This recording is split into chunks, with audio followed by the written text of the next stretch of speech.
कार्तिक मास के कृष्ण पक्ष में आने वाली एकादशी को रमा एकादशी के नाम से जाना जाता है। यह एकादशी मोक्ष एवं शुभ फल प्रदान करने वाली है। श्री कृष्ण जी ने इस कथा का वर्णन युधिष्ठिर जी के समक्ष किया था। आज हम वही कथा आप लोगों के लिए लेकर आए हैं। पहले समय में मुचुकुंद नामक एक महान राजा राज किया करते थे। बड़े बड़े देवता जैसे इंद्र, वरुण, चंद्रदेव, यमराज इत्यादि उनके मित्र थे। राजा मुचुकुंद अत्यंत धर्मपरायण, सत्यनिष्ठ और भगवान विष्णु के अनन्य भक्त थे। धर्म का पालन करने वाले इस राजा के राज्य में चारों ओर सुख और समृद्धि का वास था। उनकी एक चंद्रभागा नामक पुत्री थी, जो कि एक पवित्र नदी थी। राजा मुचुकुंद ने उसका विवाह राजा चंद्रसेन के पुत्र शोभना के साथ कर दिया। कुछ समय बाद शोभना अपने ससुराल आया। उस समय चंद्रभागा भी अपने मायके में ही थी। शोभना को लगा था कि उसके इस प्रकार आने से उसकी पत्नी चंद्रभागा प्रसन्न हो जाएगी, लेकिन ऐसा नहीं हुआ। इसके विपरीत वह अपने पति को देखकर अत्यंत चिंतित हो गई। अब शोभना को भी आश्चर्य हुआ कि चंद्रभागा उसे देखकर इस प्रकार चिंतित क्यों हो गई। चंद्रभागा की चिंता का कारण ये था कि अगले दिन ही एकादशी थी और नियम के अनुसार राजा मुचुकुंद के राज्य में सभी प्रजागणों के लिए इस व्रत का पालन करना अनिवार्य था। यहाँ तक कि उनके राज्य में हाथी, घोड़े समेत सभी पशुओं को भी भोजन नहीं दिया जाता था। चंद्रभागा जानती थी कि उसके पिताजी इस नियम के प्रति अत्यंत कठोर हैं, और साथ ही उसकी विडंबना ये भी थी कि उसका पति शोभना शारीरिक रूप से काफी कमजोर था और भोजन के बिना नहीं रह सकता था। शोभना के लिए एकादशी व्रत का पालन करना असंभव था। चंद्रभागा ने अपने पति को अपनी व्यथा का कारण बताते हुए कहा कि हे स्वामी, मेरे पिता एकादशी व्रत के पालन को लेकर बहुत कठोर हैं। दशमी के दिन ही पूरे राज्य में ढोल नगाड़े बजाकर इस बात की घोषणा कर दी जाएगी कि सभी के लिए इस व्रत को करना अनिवार्य है।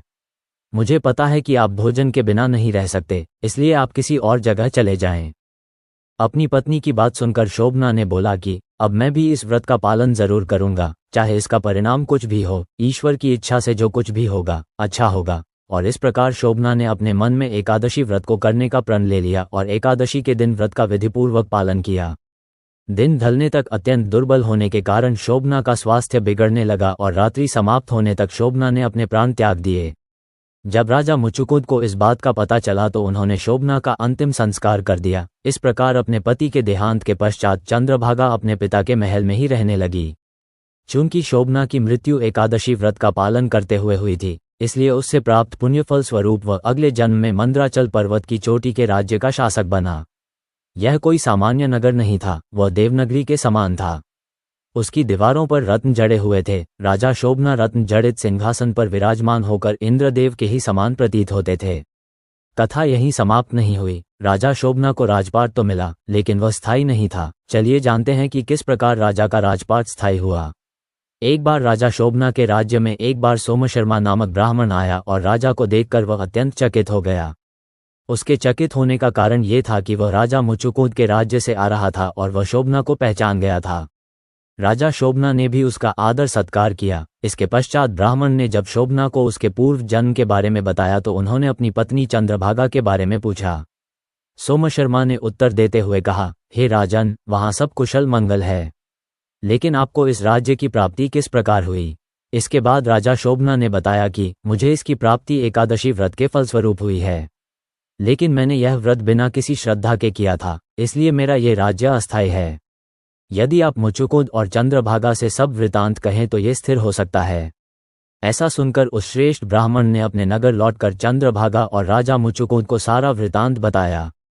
ब्राह्मण के वचन सुनकर चंद्रभागा बड़ी प्रसन्न हुई और बोली कि हे ब्राह्मण, ये सब बातें आपने प्रत्यक्ष देखी हैं या स्वप्न की बातें कर रहे हैं?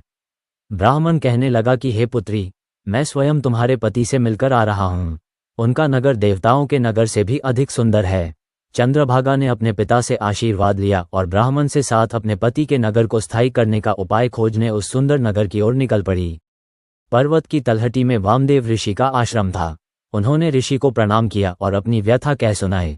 उसकी व्यथा सुनकर ऋषि वामदेव ने वेदों से कुछ मंत्रों का उच्चारण किया और उसका अर्घ्य जल चंद्रभागा पर छिड़क दिया।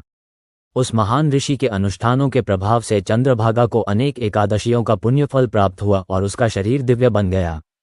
चंद्रभागा अपने पति के नगर में पहुंची और राजा शोभना उसे देखकर हर्षित हो गए। अपने पति से मिलकर चंद्रभागा ने अपने एकादशी का अर्जित किया हुआ पुण्यफल अपने पति को दे दिया। साथ ही उसने कहा कि हे स्वामी, मैं 8 वर्ष की आयु से इस व्रत का श्रद्धापूर्वक पालन कर रही हूँ और इसका पुण्यफल मैं आपको प्रदान करती हूँ, जिससे आपका ये राजपाट स्थायी हो जाए। इससे राजा शोभना अत्यंत प्रसन्न हुए और दीर्घकाल तक उन्होंने सुखपूर्वक शासन किया। जो व्यक्ति इस कथा का श्रवण करता है वह पापों से मुक्त हो जाता है और पुण्य का भागी बनता है।